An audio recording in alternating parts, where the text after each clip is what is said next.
चलिए शुरुआत करते हैं नए टॉपिक के बारे में। और आज अपन एक नया टॉपिक स्टार्ट करने वाले हैं और नया टॉपिक है, उसका नाम है साहब आपके क्या, तो गुप्त काल पढ़ेंगे आज। कौन सा काल? गुप्त काल जो है वो अपन शुरुआत करने वाले हैं।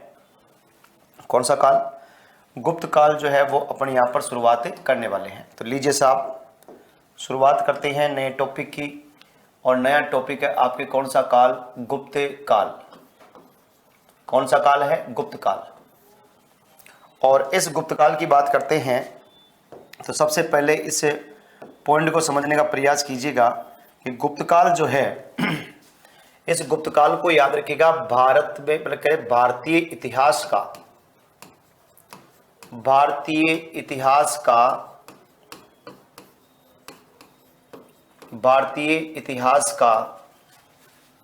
स्वर्ण काल,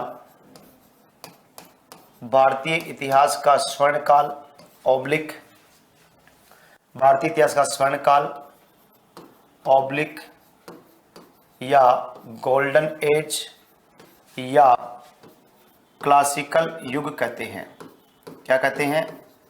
क्लासिकल युग कहते हैं। क्या कहते हैं साहब? क्लासिकल युग कहते हैं। क्लासिकल युग कहते हैं। ठीक है, क्लासिकल युग के नाम से यहां पर जाना जाता है। हाँ जी बिल्कुल, सभी को गुड इवनिंग, जय श्री कृष्णा। ठीक है, क्लासिकल युग कहते हैं। और इसको सबसे पहले स्वर्ण काल या गोल्डन एज या क्लासिकल युग किसने कहा था? तो वो कहने वाला व्यक्ति था आपके कन्हैया लाल माणिक लाल मुंशी, के.एम. मुंशी। के.एम. मुंशी के द्वारा इसको सबसे पहले स्वर्ण काल कहा था। के.एम. मुंशी ने इसको जो है क्या नाम, स्वर्ण काल कहा था, आपके गोल्डन एज क्लासिकल युग कहा था। सीधा प्रश्न आता है कि आपके गुप्त काल को जो है क्या कहते हैं साहब? स्वर्ण काल कहते हैं भारतीय इतिहास का। ठीक है, स्वर्ण काल क्यों कहते हैं? इसलिए कहते हैं, इसका कारण क्या है कहने का? तो कहने का कारण है प्रिय विद्यार्थी, यहाँ पर कला व साहित्य का विकास हुआ। कला व साहित्य का विकास हुआ, इसलिए कहते हैं कला व साहित्य का विकास हुआ था। इस कारण से इनको यहाँ पर भारतीय इतिहास का स्वर्ण काल कहा जाता है। कला और साहित्य के दृष्टिकोण से कहा जाता है। अब साहब बात करते हैं यहाँ पर कि मौर्य काल के बाद में जो मौर्योत्तर काल आया था उसके अंदर जो है भारत अनेक छोटे छोटे भागों में बट गया था। बात आती है कि साहब गुप्त वंश की स्थापना किसके द्वारा की गई थी? तो गुप्त वंश की स्थापना की थी श्री गुप्त ने। गुप्तों की जानकारी जो है वो अपने को कहां से प्राप्त होती है? तो याद रखिएगा, अगर मैं यहां लिखूं गुप्त काल की जानकारी के स्रोत, गुप्त काल की जानकारी यानी कि इनकी नॉलेज के सोर्सेस कौन से हैं? तो वही दो भागों में पढ़ते हैं हमेशा अपन। एक तो पढ़ते हैं पुरातात्विक स्रोत। क्या पढ़ते हैं? पुरातात्विक स्रोत अपन पढ़ते हैं, आर्कियोलॉजिकल सोर्सेज। और एक पढ़ते हैं आपके कौन से? तो प्रिय विद्यार्थी एक पढ़ते हैं आपके साहित्यिक स्रोत। पुरातात्विक और साहित्यिक स्रोत जो है वो अपन पढ़ते हैं। इनसे अपने को गुप्त काल के बारे में जानकारी प्राप्त होती है। अब देखिएगा पुरातात्विक स्रोत के अंदर किसको रखेंगे अपन? तो प्रिय विद्यार्थी पुरातात्विक स्रोतों में अभिलेख हो गए, आपके सिक्के हो गए, ये सब चीजें आपके उसी के अंतर्गत आती है। तो पुरातात्विक स्रोतों में देखिए कौन कौन से पॉइंट होंगे आपके। देखो सबसे पहली बात, तो अगर बात आई आपके, सबसे पहला पॉइंट बात करते हैं प्रभावती गुप्त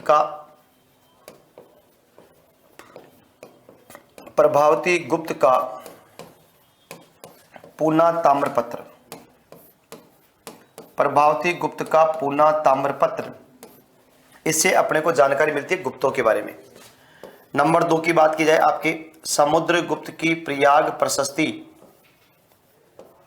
समुद्रगुप्त की प्रयाग प्रशस्ति। समुद्रगुप्त की प्रयाग प्रशस्ति। उसके बाद बात की जाए आपके चंद्रगुप्त द्वितीय का मेहरौली लौह स्तंभ।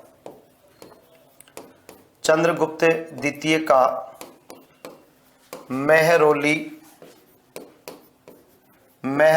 लौह स्तंभ। मेहरौली लौह स्तंभ। आगे बात की जाए आपके स्कंदगुप्त के अभिलेख। स्कंदगुप्त के अभिलेख आपके कुमारगुप्त प्रथम के अभिलेख। कुमार गुप्त के अभिलेख,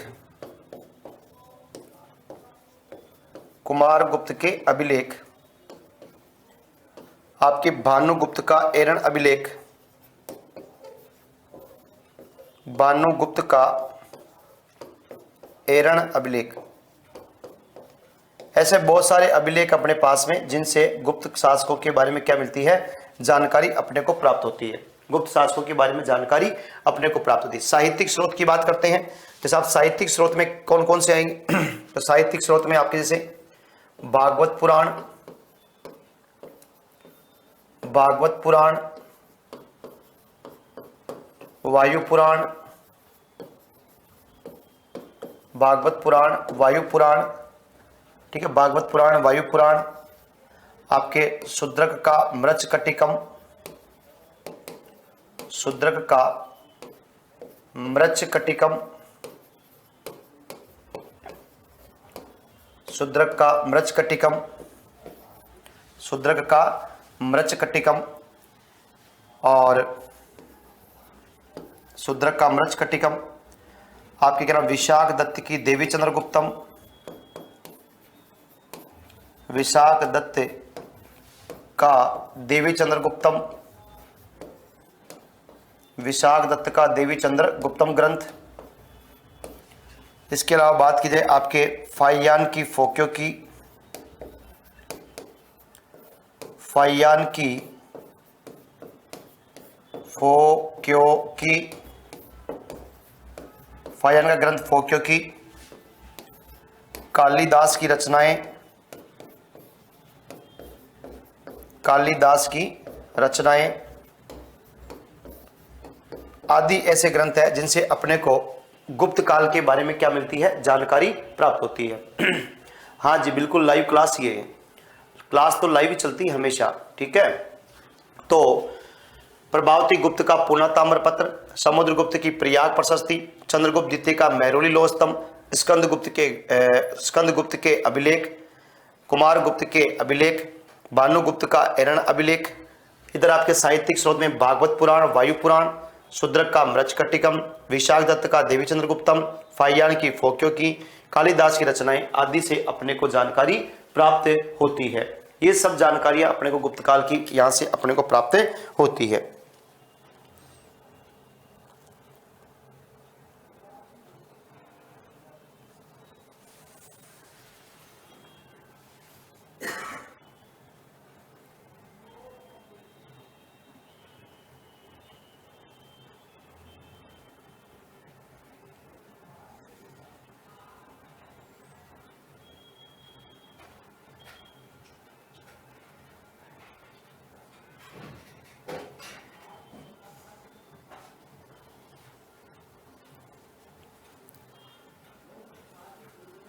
उतार लीजिए इसको, फिर आगे शुरुआत करते हैं।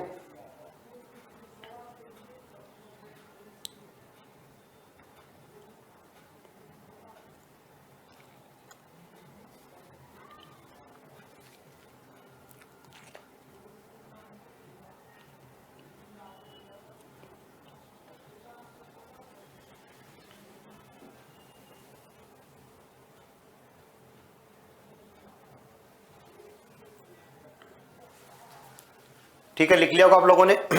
अब देखिएगा, ये तो हो गई बात जानकारी की। अब बहुत सी बात ये मत आता है कि साहब ये गुप्त एक्चुअल में थे कौन, कहां से आए थे, है ना। ये भी एक जानकारी अपने को होनी चाहिए कि साहब गुप्त शासक है कौन। अलग अलग विद्वानों के अनुसार यहाँ पर अलग अलग मत दिए गए कि गुप्त शासक थे कौन आपके। तो यहाँ में अगर बात करूं अगली स्लाइड के ऊपर गुप्त शासकों के बारे में कि साहब गुप्त कौन थे, यहां देखिएगा गुप्तों की उत्पत्ति संबंधित मतों के बारे में बात करते हैं। गुप्त शासक कौन थे, गुप्त शासक कौन थे, ये अपने बात में एक प्रश्न आ गया साहब कि गुप्त शासक कौन थे। तो यहां मैंने लिखा साहब आपके मत, और उधर मैं लिखूंगा आपके विद्वान, कौन से विद्वान के द्वारा जो है कौन सा मत दिया गया। ठीक है,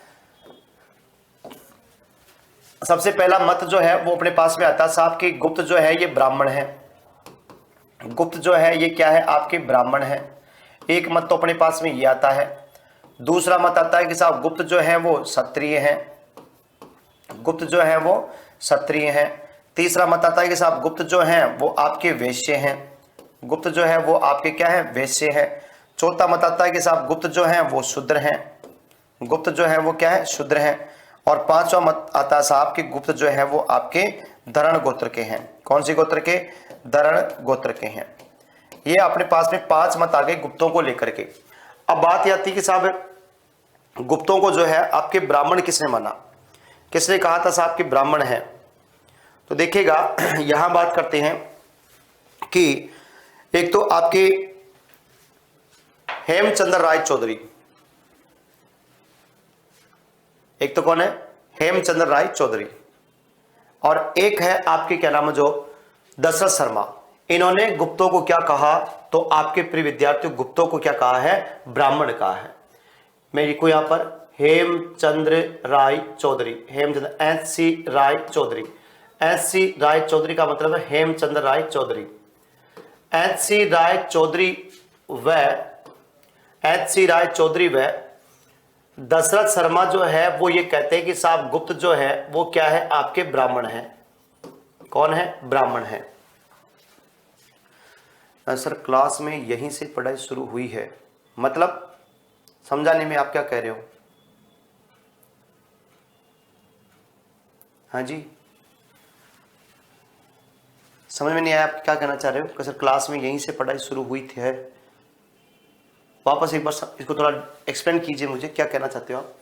फिर आगे बात करते हैं क्षत्रिय की। क्षत्रिय बताने वाले हैं आपके कौन, आर.सी. मजुमदार, रतन चंद्र मजुमदार, आर.सी. मजुमदार व गौरी शंकर हीराचंद ओझा। गौरी शंकर हीराचंद ओझा, गौरी शंकर हीराचंद ओझा जो है वो आपके कहते हैं साहब की गुप्त कौन है, क्षत्रिय।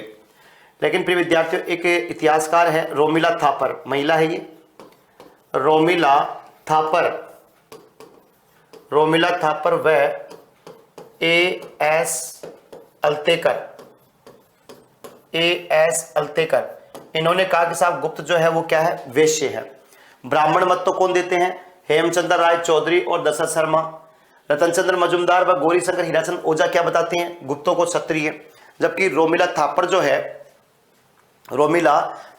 है वो आपके और ए.एस. अल्तेकर क्या बताते हैं साहब कि ये वैश्य थे। क्या थे, ये वैश्य थे। अब अगली बात आती है कि साहब शूद्र जाति की बात की जाए कि कौन बताते हैं, तो एक विद्वान का नाम आता है काशी प्रसाद जायसवाल।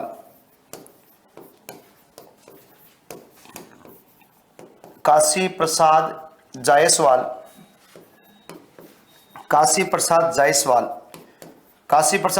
ने जो है यहां पर क्या बताया, शूद्र। धरण गोत्र का किसने बताया, तो धरण गोत्र का बताया था आपके प्रभावती गुप्त के पूना ताम्रपत्र में। प्रभावती गुप्त के पूना ताम्रपत्र में, पूना ताम्रपत्र, प्रभावती गुप्त के पूना ताम्रपत्र के अंदर गुप्तों को क्या बताया है, धरण गोत्र के ब्राह्मण यहां पर बताया गया है। किसका, धरण गोत्र के। क्लास अभी स्टार्ट ही की है मैंने।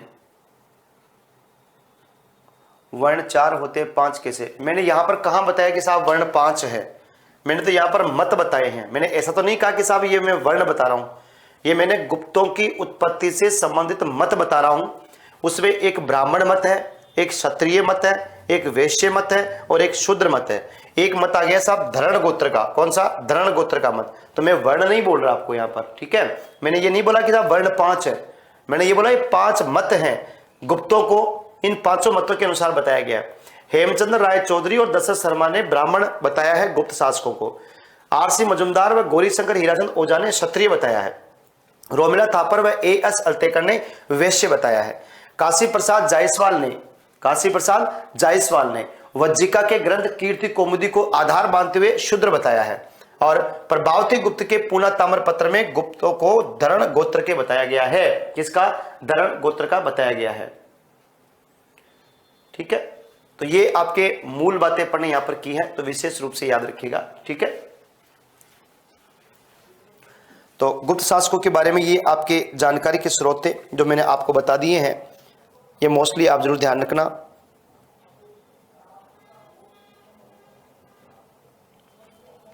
है भाई, ये तो हो गई आपके मतों की बात हो गई आपकी कि गुप्त शासक कौन थे आपके। लेकिन साहब अपन एक बात करें तो साहब गुप्त शासक वास्तव में ये कुषाणों के सामंत थे और इनको ब्राह्मण कहना उचित माना जाता है। विद्वानों के अंदर जो है एक मतभेद है, लेकिन उस मतभेद के आधार पर एक्चुअल में बात की जाए तो गुप्त शासक कुषाणों के सामंत थे। गुप्त शासक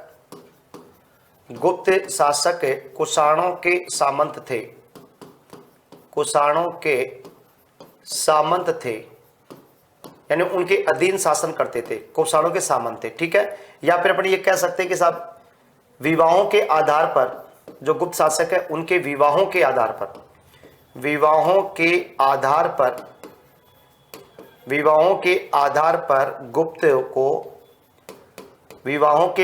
पर गुप्तों को ब्राह्मण कहा जा सकता है। क्या कहा जा सकता है? ब्राह्मण कहा जा सकता है। उनके विवाह जो हुए हैं उनके आधार पर देखा जाए तो वो कौन थे आपके साथ? ब्राह्मण थे। तो आपसे पूछे गुप्त कौन थे तो कुषाणों के सामंत थे। अगर आपसे पूछे किस जाति में थे तो ब्राह्मण थे वो। किस जाति में थे? ब्राह्मण थे वो। ठीक है, सॉरी। तो ये आपके एक पॉइंट और हो गया, गुप्तों की उत्पत्ति संबंधित मत। गुप्तों की उत्पत्ति संबंधित मत।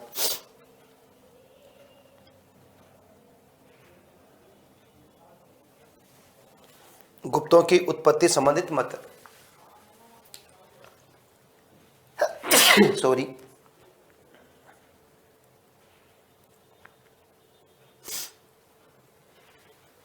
ठीक है भाई, तो ये आपके गुप्तों की उत्पत्ति के संबंधित मतों के ऊपर अपन ने डिस्कस किया है।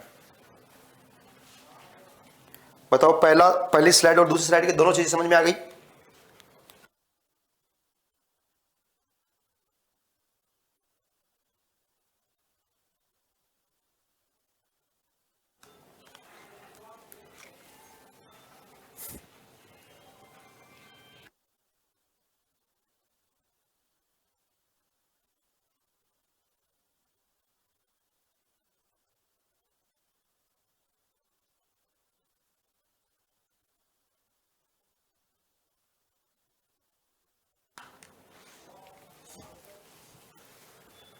ओके, चलिएगा। अब देखो मैं गुप्तों की वंशावली आपको बताता हूं। गुप्त शासकों की वंशावली जो है वो कौन कौन सी है। तो गुप्त शासकों की वंशावली पर ध्यान देना, कौन कौन से गुप्त शासक अपने को याद रखने हैं। मैं यहाँ पर आपकी पूरी वंशावली लिख रहा हूँ गुप्त शासकों की, लेकिन अपने लिए एग्जाम व्यू पॉइंट के आधार पर कौन कौन से महत्वपूर्ण होंगे। ठीक है, देखिएगा। गुप्तों की वंशावली प्रारंभ होती है आपके कहां से? तो प्रिय विद्यार्थियों, श्रीगुप्त से। श्रीगुप्त के बाद में उसका बेटा बना घटोत्कच। श्रीगुप्त के बाद में उनका बेटा बना घटोत्कच। घटोत्कच के बाद में घटोत्कच का बेटा बना चंद्रगुप्त प्रथम। चंद्रगुप्त प्रथम के बाद में उसका बेटा बना जिसका नाम आता है समुद्रगुप्त। समुद्रगुप्त के बाद में उसका बेटा बना जिसका नाम आता है रामगुप्त। रामगुप्त के बाद में उसका बेटा बना भाई बना, उसका नाम आता है चंद्रगुप्त द्वितीय। चंद्रगुप्त द्वितीय के बाद में चंद्रगुप्त द्वितीय का बेटा बना जिसका नाम आता है आपके कुमारगुप्त प्रथम। कुमारगुप्त के बाद में फिर कुमारगुप्त का बेटा बना जिसका नाम आता है स्कंदगुप्त। कौन सा गुप्त? स्कंदगुप्त। ये 8 शासक तो अपने को याद रखने ही है। ये 8 शासक तो अपने को याद रखने हैं। श्रीगुप्त की बात की जाए तो देखो इसका शासनकाल अलग अलग किताबों में अलग अलग मिल सकता है, लेकिन अधिकतर किताबों में 240 से लेकर के 280 ईस्वी का काल मिलता है। घटोत्कच की बात की जाए तो 280 से लेकर के आपके 319 ईस्वी का काल इसका मिलता है। चंद्रगुप्त प्रथम की बात की जाए 319 से लेकर के 335 ईस्वी का काल। समुद्रगुप्त की बात की जाए तो 335 एडी से लेकर के 375 ईस्वी तक का काल जो है वो आपके समुद्रगुप्त का है। 375 एडी से लेकर के 380 की बात करते हैं तो ये आपके रामगुप्त का काल है। ये बीच में इस पर जो है वो किया गया। वंशावली क्रम से प्रश्न पूछ लेता है कि वंशावली क्रम से पूछ लेता है कि शासकों को क्रमानुसार जमाइए, ठीक है, तो क्रम से याद रहना जरूरी है अपने को। चंद्रगुप्त द्वितीय की बात की जाए तो 380 से लेकर के 415 एडी का काल किसका है? आपके चंद्रगुप्त द्वितीय का। फिर आगे बात करते हैं अपन 415 से लेकर के आपके क्या नाम 455 का काल जो है वो किसका है? तो साहब वो है आपके कुमारगुप्त फर्स्ट का। और 455 से लेकर के आपके 467 एडी का काल जो है वो किसका है? तो वो है आपके किसका? तो याद रखिएगा स्कंदगुप्त का काल है। किसका काल है? स्कंदगुप्त का काल है। तो ये तो हो गए आपके वो शासक जिनकी वंशावली को क्रम से याद रखना पड़ता है। किसके अनुसार? क्रम से अपने को याद रखना पड़ता है। इसके बाद में फिर अगले शासक देखिएगा। अगले शासक इधर लिख रहा हूं 9, 10, 11, 12, 13, 14, ठीक है, 15। बाकी के शासक में यहां पर आपके लिख रहा हूं, ध्यान रखिएगा। देखो यहां कैसे याद रखोगे? इधर वाले ये उत्तरवर्ती गुप्त शासक है। ये कौन से है? उत्तरवर्ती आपके क्या नाम जो गुप्त शासक है, ठीक है। आप याद रखना पी, देखो यहां पर एक ये लाइन थोड़ी सी याद रखना क्योंकि मोस्ट इंपोर्टेंट है। पी के, एक तो क्या याद रखोगे? पी के, क्या याद रखोगे? P K B, P K V N, P K V N V K V, ध्यान रखना P K B N B V, P K, एक तो हो गया देखो पी के बी हो गया, एक हो गया आपके एन बी वी और एक हो गया आपके के वी। एक कौन सा हो जाएगा? के वी हो जाएगा आपका, ठीक है। तो ये आपके यहां पर शासकों का क्रम याद रखना नंबर 16, ये आपके 16 शासक। अब देखिएगा पी से ध्यान रखना पुरुगुप्त, पी से याद रखना पुरुगुप्त सबसे वृद्ध गुप्त शासक है। के से ध्यान रखना आपके Kumaragupta second, Kumaragupta second. B से ध्यान रखिएगा आपके बुद्धगुप्त, बुद्धगुप्त। बी से आपके क्या हो जाएगा? तो प्रिय विद्यार्थियों बुद्धगुप्त हो जाएगा। फिर एन से ध्यान रखना नरसिंहगुप्त बालादित्य,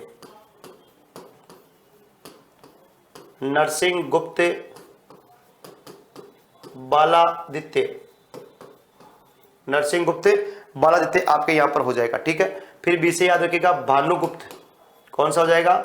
भानुगुप्त हो जाएगा, भानुगुप्त हो जाएगा। फिर वी से ध्यान रखना वैन्यगुप्त, वे से हो जाएगा आपके वैन्यगुप्त। फिर आपके कैसे जो है, कैसे जो है वो कैसे हो जाएगा आपके कुमारगुप्त थर्ड, कुमारगुप्त थर्ड। और वी से हो जाएगा आपके विष्णुगुप्त, वी से हो जाएगा आपके विष्णुगुप्त, ठीक है। यहां अगर बात की जाए एक 9 नंबर वाला याद रखेंगे अपन, एक आपके क्या नाम 13 नंबर वाले का ध्यान रखेंगे और एक लास्ट वाले का अपन यहां पर याद रखेंगे, क्योंकि ये विष्णुगुप्त जो है ये हो जाएगा आपके अंतिम गुप्त शासक, अंतिम गुप्त शासक, अंतिम गुप्त शासक। और ये जो है इनको बोलते हैं उत्तरवर्ती गुप्त शासक। हालांकि यहां तक वंशावली बड़ी इंपॉर्टेंट है, लेकिन इधर वाली वंशावली को बोलते हैं उत्तर गुप्त शासक बोलते हैं यहां पर, ठीक है।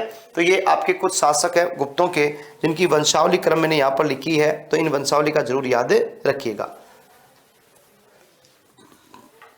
ये सारे आपके गुप्त शासक हो गए। श्रीगुप्त के बाद में कौन बना? तो घटोत्कच बना। श्रीगुप्त के बाद कौन बना? घटोत्कच। घटोत्कच के बाद में कौन बना आपके? तो वो बना चंद्रगुप्त प्रथम। चंद्रगुप्त प्रथम के बाद में समुद्रगुप्त बना। समुद्रगुप्त के बाद में रामगुप्त बना। रामगुप्त के बाद में चंद्रगुप्त विक्रमादित्य बना आपके। चंद्रगुप्त विक्रमादित्य के बाद में आपके कुमारगुप्त फर्स्ट बना। फिर उसके बाद में स्कंदगुप्त बना। स्कंदगुप्त के बाद में पुरुगुप्त बना। पुरुगुप्त के बाद कुमारगुप्त थर्ड सेकंड बना। उसके बाद फिर आपके बुद्धगुप्त बना। कौन बना? बुद्धगुप्त बना। फिर नरसिंहगुप्त बालादित्य बना, भानुगुप्त बना, वैन्यगुप्त बना, ठीक है, वैन्यगुप्त बना, कुमारगुप्त थर्ड बना और आपके अंतिम विष्णुगुप्त बना। और विष्णुगुप्त क्या कहलाता है? गुप्त वंश का अंतिम शासक कहलाता है। कौन कहलाता है? गुप्त वंश का अंतिम शासक कहलाता है। तो ये आपके गुप्तों की वंशावली थी, ये आपके गुप्तों की क्या थी?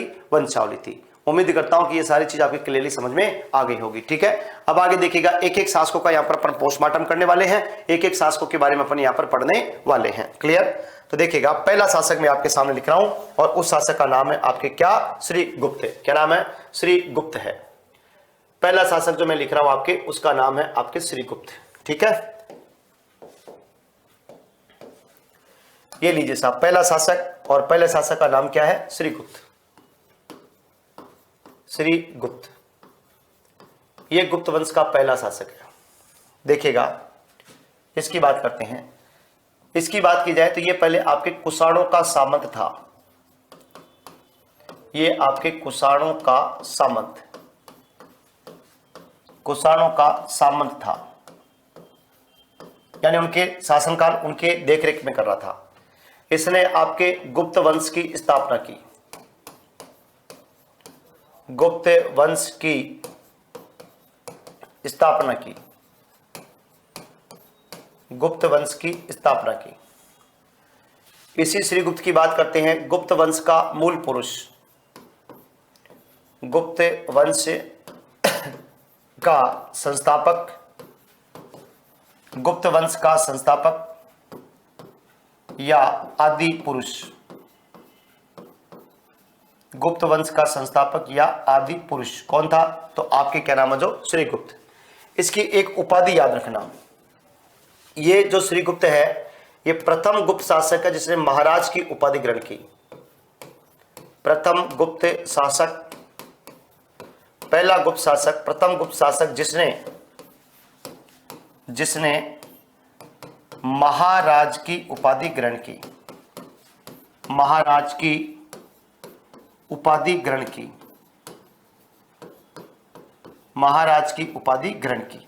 ठीक है, तो ये लो साहब, इसके बारे में अपने को इतना ही ध्यान रखना है, ये आपके गुप्त शासकों की वंशावली का पहला राजा है। इसने गुप्त वंश की स्थापना की है, गुप्त वंश का संस्थापक आदि पुरुष कहते हैं, और ये पहला गुप्त शासक है जिसने आपके महाराज की उपाधि इसके द्वारा ग्रहण की गई थी।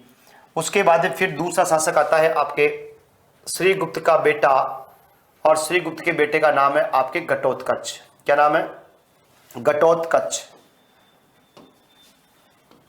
दूसरा शासक आता है कौन सा? आपके घटोत्कच। क्या नाम आता है? घटोत्कच। ये आपके गुप्तों का दूसरा शासक। इसके बारे में क्या इंपॉर्टेंट है? घटोत्कच के बारे में इंपॉर्टेंट देखिएगा। पहली बात तो इसने भी महाराज की उपाधि ग्रहण की, इसने भी आपके महाराज की उपाधि, इसके पास में जो उपाधि है वो कौन सी है? महाराज की उपाधि है। ठीक है, जिस प्रकार श्री गुप्त ने महाराज की उपाधि ली थी उसी प्रकार से घटोत्कच के पास में भी कौन सी उपाधि है? महाराज की उपाधि है। लेकिन सबसे बड़ी बात यह है प्रिय विद्यार्थियों कि जो प्रभावती गुप्त का ताम्रपत्र है, प्रभावती गुप्त के ताम्रपत्र, प्रभावती गुप्त के ताम्रपत्र, प्रभावती गुप्त के पूना ताम्रपत्र, पूना ताम्रपत्र और सूपिया लेख के अनुसार, सूपिया लेख के अनुसार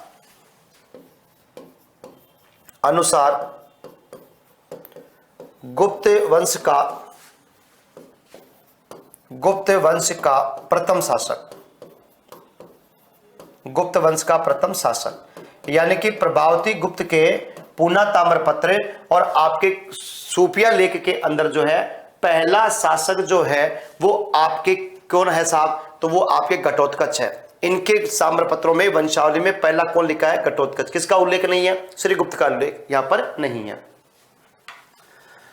गुप्त की स्थापना का मतलब, अच्छा सॉरी, ये डबल बार लिख दिया मैंने आपके, यहाँ पर डबल मीनिंग हो गया, कोई ना, एक को मिटा दो। तो गुप्त वंश है, यहाँ पर गुप्त वंश की स्थापना की। ठीक है, गुप्त वंश की क्या की? स्थापना की। ठीक है, तो ये बात याद रखिए। घटोत्कच की बात करें थी तो महाराज की उपाधि इसके द्वारा ग्रहण की गई, लेकिन अपने पास दो ऐसे अभिलेख है, यानी दो ऐसे सोर्सेज अपने पास में, वो है प्रभावती गुप्त के पूना ताम्रपत्र और सूपिया लेख के अनुसार गुप्त वंश का पहला शासक जो है वो कौन है? घटोत्कच। यानी कि इन दोनों के अंदर वंशावली कहां से प्रारंभ हो रही है? घटोत्कच से। जबकि अपने को साहित्य के अकॉर्डिंग बात करें तो वो वंशावली कहां से प्रारंभ हो रही है? श्रीगुप्त से। इसलिए श्रीगुप्त को मानते हैं संस्थापक। लेकिन अगर आपसे पूछे कि पूना ताम्रपत्र के अनुसार गुप्तों की वंशावली में पहला राजा कौन है, तो वो है आपके घटोत्कच है। कौन है? घटोत्कच। ठीक है। बाकी डायरेक्टली प्रश्न पूछे गुप्त वंश का संस्थापक तो श्रीगुप्त है, आदि पुरुष श्रीगुप्त है ना। महाराज की उपाधि ग्रहण करने वाला पहला शासक तो वो आपके कौन है? श्रीगुप्त है। तो ये दो शासकों के बारे में अपन ने यहां पर बात की। प्रिय विद्यार्थियों इस स्लाइड के अंदर जरूर याद रखिएगा। ठीक है। नॉर्मल है, कोई बड़ी बात नहीं, यहां पर दोनों शासकों के बारे में कोई बड़ी बात नहीं है आपके। ठीक है। तो श्रीगुप्त और घटोत्कच के बारे में आपको याद रखना है। ओके, नॉर्मल है, ज्यादा कोई बड़ी वंशावली नहीं है। तो ये तो हो गई आपके साहब श्रीगुप्त की बातें, और ये हो गई आपके किसकी? घटोत्कच की बातें यहां पर हो गई।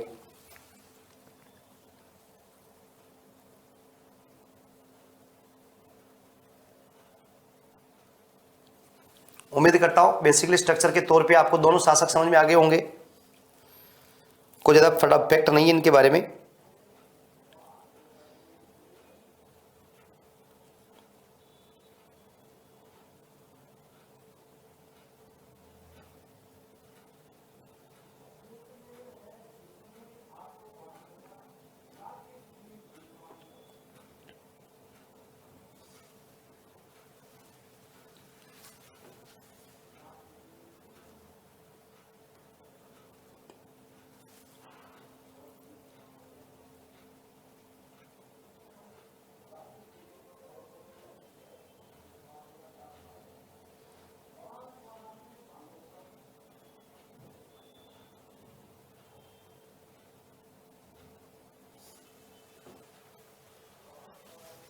हाँ बिल्कुल, दोनों अलग अलग है।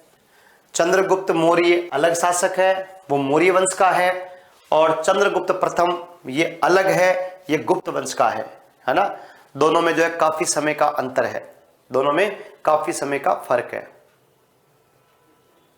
ठीक है, दोनों अलग अलग शासक आपके। चलिए अगला शासक पढ़ते हैं, और यहां से गुप्तों की थोड़ी वंशावली बड़ी मिलेगी अपने को।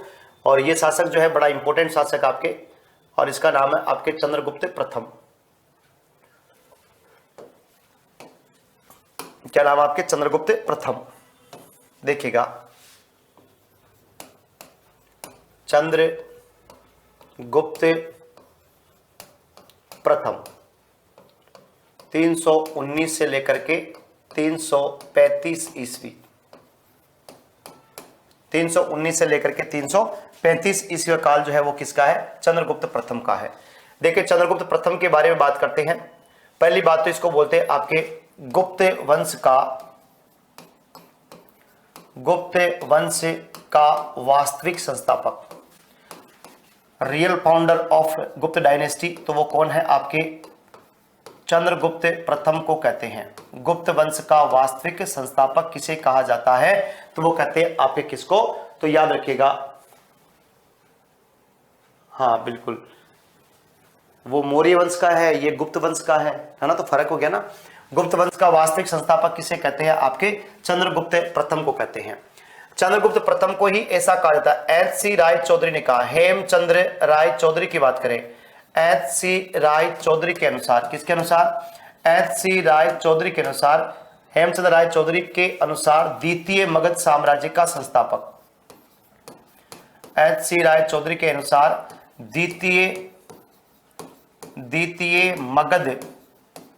द्वितीय मगध साम्राज्य का संस्थापक।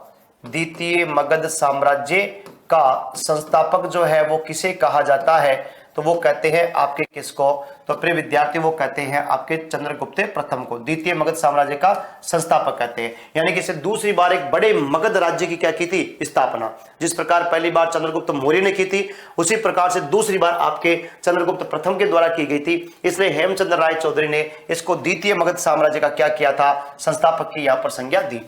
चंद्रगुप्त प्रथम की उपाधि, चंद्रगुप्त प्रथम की उपाधि की बात करते हैं तो इसकी उपाधि है, याद रखिएगा, महाराजाधिराज। कौन सी उपाधि है? महाराजाधिराज। क्या ऐसी उपाधि अब तक अपन ने गुप्त शासक पढ़े हैं उनकी उपाधि है क्या? नहीं है। तो यानी कि महाराजाधिराज की उपाधि याद रखना। प्रथम गुप्त शासक प्रथम गुप्त शासक जिसने यह उपाधि ग्रहण की। प्रथम गुप्त शासक जिसने, पहला गुप्त शासक है जिसने यह उपाधि ग्रहण की, यह उपाधि ग्रहण की। पहला गुप्त शासक है जिसने महाराजा धीराज की उपाधि ग्रहण की। इससे पहले जो दो शासक अपन ने देखे थे उन्होंने केवल और केवल महाराज की उपाधि ग्रहण की थी। ठीक है, ये ऐसा शासक है पहला, कौन? चंद्रगुप्त प्रथम, जिसने महाराजा धीराज की उपाधि जो है इसके द्वारा ग्रहण की गई थी। इसने चंद्रगुप्त प्रथम ने 319 ईस्वी के अंदर, 319 ईस्वी की बात करते हैं, 319 ईस्वी के अंदर इसने राज्याभिषेक के अवसर पर, राज्याभिषेक यानी जब इसका राज तिलक हुआ था, राज्याभिषेक के अवसर पर, राज्याभिषेक के अवसर पर गुप्त संवत चलाया। कौन सा संवत चलाया? गुप्त संवत चलाया। इसने अपने राज्याभिषेक के अवसर पर कौन सा संवत चलाया? गुप्त संवत चलाया। अब आपसे पूछ लेगा यहां से कि गुप्त संवत जो है वो किसने चलाया था? तो चंद्रगुप्त प्रथम के द्वारा गुप्त संवत चलाया गया। गुप्त संवत की शुरुआत कब हुई थी? 319 ईस्वी के अंदर आपके 319 एडी को आपके गुप्त संवत की शुरुआत हुई थी। अगर देखिए वर्तमान में, अगर मैं ये कहूं आपको कि वर्तमान में कौन सा गुप्त संवत चल रहा है, बताइए मुझे, आप आंसर दीजिए मुझे इसका। वर्तमान में गुप्त संवत कौन सा है? आप आंसर दो मुझे, वर्तमान में गुप्त संवत जो है वो कौन सा चल रहा है? आप इसका मुझे आंसर दीजिए, बताइए फटाफट से। कौन बताएगा? देखना, सबसे पहले मैं चेक करता हूं आप लोगों का, कौन बताएगा सबसे पहले वर्तमान में कौन सा गुप्त संवत चल रहा है? सबसे पहले कौन बताता मुझे? सबसे पहले किसका कमेंट आएगा, देखता हूं।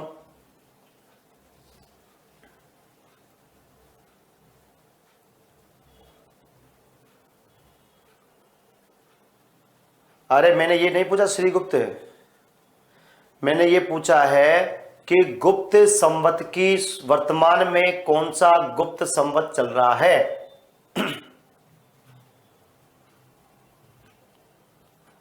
बताइए। जैसे आज ईस्वी सन की बात की जाए 2024 ईस्वी चल रहा है, विक्रम संवत की बात करते हैं तो उसमें 2024 में 57 प्लस कर दीजिए, वो आपका विक्रम संवत आ जाएगा।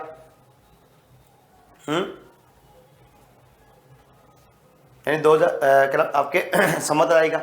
तो उसी प्रकार से मैं ये पूछ रहा हूं कि वर्तमान में कौन सा गुप्त संवत चल रहा है, एट प्रेजेंट टाइम में गुप्त संवत कौन सा है?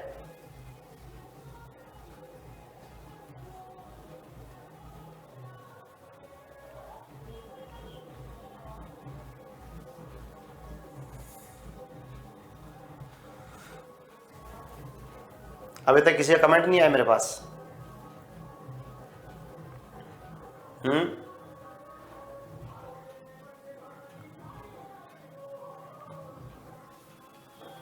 बताओ भाई, बताओ फटाफट से।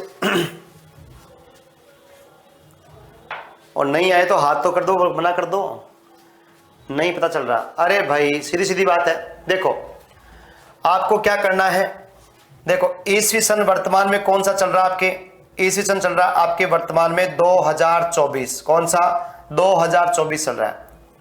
अब इस ईस्वी सन के अंदर क्या करो आप, देखो यहां पर 319 ईस्वी के अंदर आपके गुप्त संवत चला है। 319 ईस्वी में अपने को गुप्त संवत चला है, तो यहां पर देखो 319 ईस्वी है, तो 2024 के अंदर आप क्या कर लो, सीधे के सीधे आप कह रहा हूं 319 क्या कर लो, यहां से माइनस कर लो साहब। 319 क्या कर लो, माइनस कर लो। अब यहां 4 में से तो 9 जा नहीं सकते, तो एक दे 14 में से 9 गए तो अपने पास बच गए कितने? 5। भाई 14 में से 9 गए तो बच गए कितने? 5। यहां रह गया 1 और यहां रह गया 1, तो 1 से 1 गए तो कितना हो गया? 0। और यहां 20 में से 3 गए तो कितने हो गए आपके? 17 हो गए। तो आपके वर्तमान में गुप्त संवत कौन सा चल रहा है? तो प्रिय विद्यार्थियों, वर्तमान में आपके गुप्त संवत चल रहा है कौन सा? 1705। कौन सा? 1705 अपने यहां पर गुप्त संवत चल रहा है। सिंपल सा काम था, सिंपल सा काम था आपके कि 1705 जो है आपके गुप्त संवत चल रहा है। ठीक है, दूसरी बात करते हैं। दूसरी बात करते हैं आपके, देखिएगा दूसरी बात करते हैं, अगर मान लो कि विक्रम संवत निकालना है कि साहब विक्रम संवत कौन सा चल रहा है, विक्रम संवत। देखो ये तो मैंने बता दिया आपको किसकी, ये तो अपना कोड हो गया किसका, तो याद रखना है ये तो हो गया आपके गुप्त संवत का, ठीक है सॉरी, ये तो हो गया आपके गुप्त संवत वाली बात। अब देखिएगा विक्रम संवत की बात करें कि विक्रम संवत कैसे निकालना है। विक्रम संवत निकालने के लिए क्या करना है आपको, जैसे फॉर एग्जांपल वर्तमान में आपके ईस्वी सन कौन सा चल रहा है, तो ईस्वी सन चल रहा है आपके 2024, ये आपका ईस्वी सन है। अब इसमें अपने को विक्रम संवत करना है, तो इसमें क्या कर दो आप, विक्रम संवत 57 आपके यहां पर प्लस कर दो, इसमें क्या कर दो 57 प्लस, तो 4 और 7 कितने हो गए 1, यहां आपके 1 आ गया क्योंकि 11 हो गया ना, 4 और 7 11, तो 1 यहां पर आ गया, 1 3 और 5 क्या हो गए 8, और ये हो गया आपके 2000, ठीक है।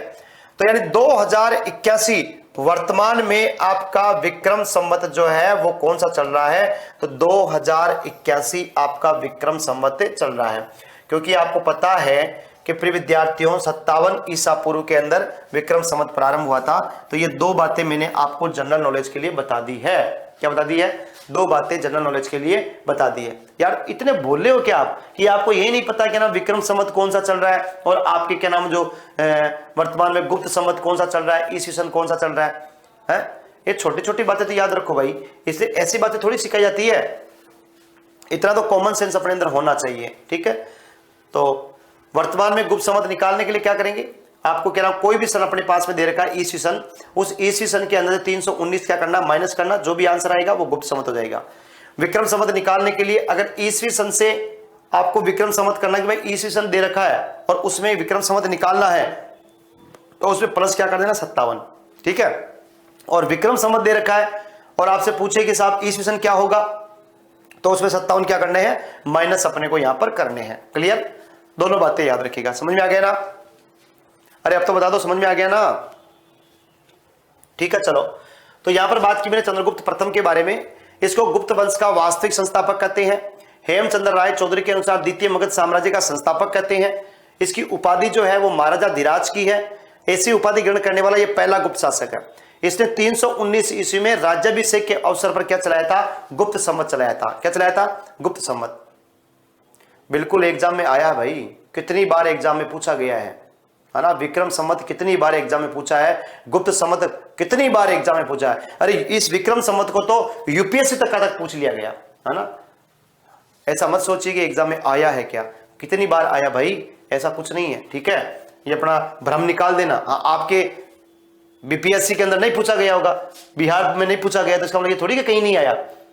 प्रीवियस ईयर के क्वेश्चन देखिए, पीवाईक्यू देखिए आप, यूपीएससी तक देखिएगा आप, वहां भी पूछा गया प्रश्न है। विक्रम संवत अपना मूल संवत है, ये ईस्वी वगैरह तो बाद में आए हैं, विक्रम संवत ही अपना मूल संवत है, ठीक है। तो ये आपके बेसिकली बात की थी। आगे देखिएगा इसके बारे में, चंद्रगुप्त द्वितीय की बात की जाए तो याद रखना चंद्रगुप्त प्रथम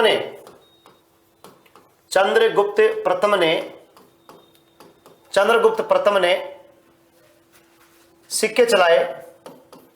चंद्रगुप्त प्रथम ने राजा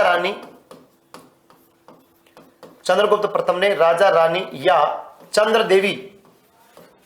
चंद्र देवी प्रकार के सिक्के चलाए। चंद्रदेवी प्रकार के सिक्के चलाए। इसने जो है आपके चंद्रदेवी प्रकार के क्या नाम, इससे सिक्के चलाए थे। जैसे मान लो कि इसके सिक्कों का, मान लो ये इसका सिक्का है और ये सिक्का का कौन सा भाग है, अग्रभाग। ये कौन सा भाग है, अग्रभाग। और इसके इधर की मैंने लिखा ये सिक्के का क्या है, आपके पृष्ठ भाग है। कौन सा भाग है, पृष्ठ भाग है। पृष्ठ का मतलब पीछे वाला भाग। ये आगे वाला भाग है, ये पीछे वाला भाग है। अग्र वाले भाग के ऊपर क्या लिखा हुआ था, चंद्र, और पीछे वाले भाग पर क्या लिखा हुआ था, आपके कुमार देवी। क्या लिखा हुआ था, कुमार देवी लिखा हुआ था। अब ये कुमार देवी कौन है साहब, तो याद रखिएगा चंद्रगुप्त प्रथम की रानी थी और उस रानी का नाम था आपके कुमार देवी। क्या नाम था, चंद्रगुप्त की रानी, और रानी का नाम था कुमार देवी। और ये कुमार देवी लिच्छवी राजकुमारी थी। ये कौन सी, लिच्छवी राजकुमारी। लिच्छवियों की राजकुमारी थी। तो याद रखिएगा लिच्छवी राजकुमारी थी। और इस कुमार देवी के जो पुत्र हुआ, कुमार देवी के जो पुत्र हुआ, इस पुत्र का नाम था आपके समुद्रगुप्त। कुमार देवी के जो पुत्र हुआ उसका नाम था आपके समुद्रगुप्त नाम था। तो यहां पर इसके सिक्कों के ऊपर जिसने अपने रानी का नाम लिखवाया था, और सिक्के के नीचे यहां पर लिच्छवी लिखा हुआ था। सिक्के के नीचे यहां पर क्या लिखा हुआ था? लिच्छवी यहां पर अंकित करवाया उसने। क्या अंकित करवाया? यहां पर लिच्छवी अंकित करवाया। तो यानी इसने जो है अपने रानी के नाम से भी क्या चलाए? इसने सिक्के चलाए। राजा रानी प्रकार के इसने क्या चलाए थे? सिक्के चलाए। और उन सिक्कों के ऊपर अपनी रानी का क्या करवाया? नाम अंकित करवाया। तो राजा रानी या चंद्र देवी प्रकार के सिक्के चलाए और इन सिक्कों पर रानी का नाम अंकित करवाया। रानी का नाम जो है वो क्या करवाया? यहां पर अंकित करवाया। रानी का नाम क्या करवाया? इसने अंकित करवाया। तो यही बातें अपने को याद रखनी किसके बारे में? चंद्रगुप्त प्रथम के बारे में। गुप्त संवत और विक्रम संवत क्या होता है? जैसे आज अपन लगाते हैं ना अपना सन जो लगाते हैं, वैसे पहले आपके जो पुराने जो धर्मशास्त्र ग्रंथ है उनके अंदर आपके विक्रम संवत चलता है। ठीक है,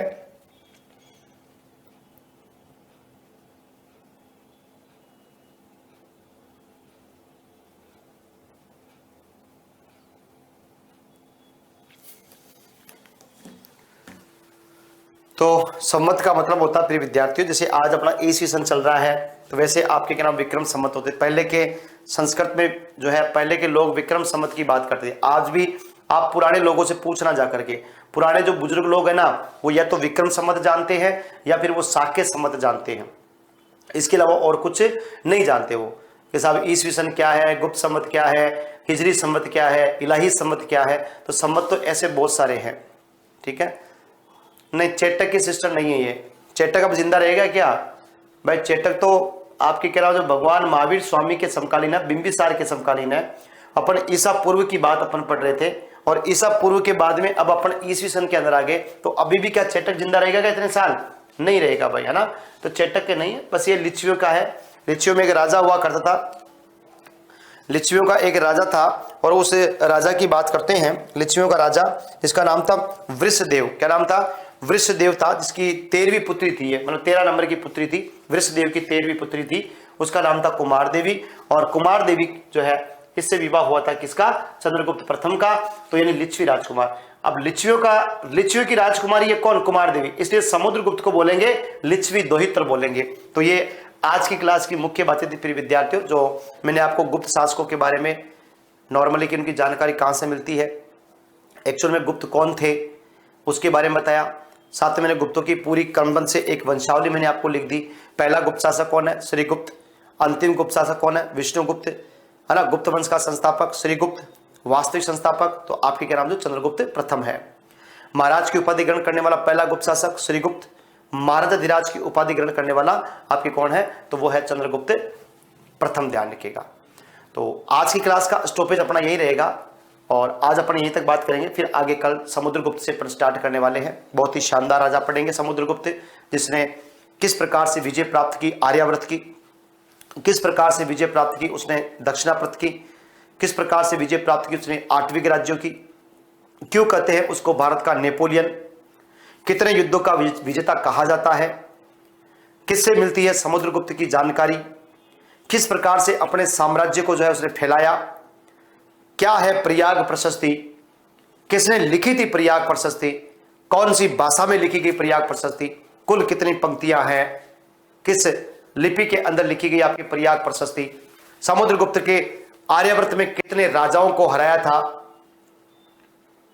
हाँ बिल्कुल, बीसी से पहले विक्रम नहीं, बीसी से पहले विक्रम संवत नहीं है, बीसी के बाद में विक्रम संवत है। 57 ईसा पूर्व में पहला विक्रम संवत आया था, यानी कि विक्रम संवत की शुरुआत 57 ईसा पूर्व के अंदर हुई थी आपके। ठीक है आशुतोष, देखिएगा मैं आपको बताता हूं। चलो एक स्लाइड अगली लेकर के देखिएगा। विक्रम संवत जो है ना, विक्रम संवत मैं यहां पर लिख देता हूं आपको कुछ याद रहे तो। विक्रम संवत जो है, विक्रम संवत राजा विक्रमादित्य की याद में चला था और ये 57 ईसा पूर्व में प्रारंभ हुआ था। 57 ईसा पूर्व में विक्रम संवत की शुरुआत कब हुई थी आपके? 57 ईसा पूर्व के अंदर शुरुआत हुई थी। ठीक है, पहला दूसरा है आपके ईसवी सन। दूसरा कौन सा है? ईसवी सन। ईसवी सन की बात करते हैं तो ये आपके ईसवी सन जो है ईसा मसीह के जन्म के दिन, ईसा मसीह के जन्म पर, ईसा मसीह के जन्म पर शुरुआत हुई आपके ईसवी सन की। फिर अगला है आपके कौन सा? विक्रम संवत ईसवी सन। फिर है आपके शक संवत। कौन सा? शक संवत आता है और शक संवत की शुरुआत हुई 78 ईस्वी के अंदर, 78 ईस्वी के अंदर। और फिर आया अपने पास गुप्त संवत। कौन सा? गुप्त संवत आया अपने पास और गुप्त संवत की शुरुआत हुई 319 ईस्वी के अंदर। ठीक है, उसके बाद में फिर आएगा आपके हिजरी संवत। कौन सा? हिजरी संवत आएगा आपके, हिजरी संवत। हिजरी संवत की शुरुआत जो है ये आपके 622 ईस्वी के अंदर हुई। ठीक है, इसी प्रकार से आपके फिर आया इलाही संवत। कौन सा? इलाही संवत। अकबर ने चलाया था आपके इलाही संवत जो है, किसने चलाया था? अकबर ने। इलाही संवत चला आपके 1583 ईस्वी के अंदर, 1583 एडी इलाही संवत की शुरुआत मानी जाती है। यानी इस वर्ष आपके इलाही संवत चला था। इस 622 ईस्वी में आपके हिजरी संवत चला, 319 ईस्वी में आपके गुप्त संवत की प्रारंभ हुआ, 78 ईस्वी को आपके क्या नाम जो कनिष्क के द्वारा जो है शक संवत चलाया गया, है ना। इसी प्रकार प्रिय विद्यार्थियों आपके देखिएगा कि अगर मैं बात करता हूं, एक आपके हर्ष संवत की शुरुआत भी हुई आपके, किसकी? हर्ष संवत। हर्षवर्धन के द्वारा चलाया गया, वो था आपके हर्ष संवत। और ये कब चला? आपके 606 ईस्वी के अंदर। 606 ईस्वी में हर्ष ने क्या चलाया था? हर्ष संवत चलाया था। तो ये ऐसे कुछ है प्रिय विद्यार्थियों। तो बाकी की बातें अपन नेक्स्ट क्लास के अंदर अपन करने वाले हैं। उम्मीद करता हूं आज का सेशन अच्छा रहा होगा। तब तक के लिए प्रिय विद्यार्थियों, जय हिंद, जय भारत, धन्यवाद।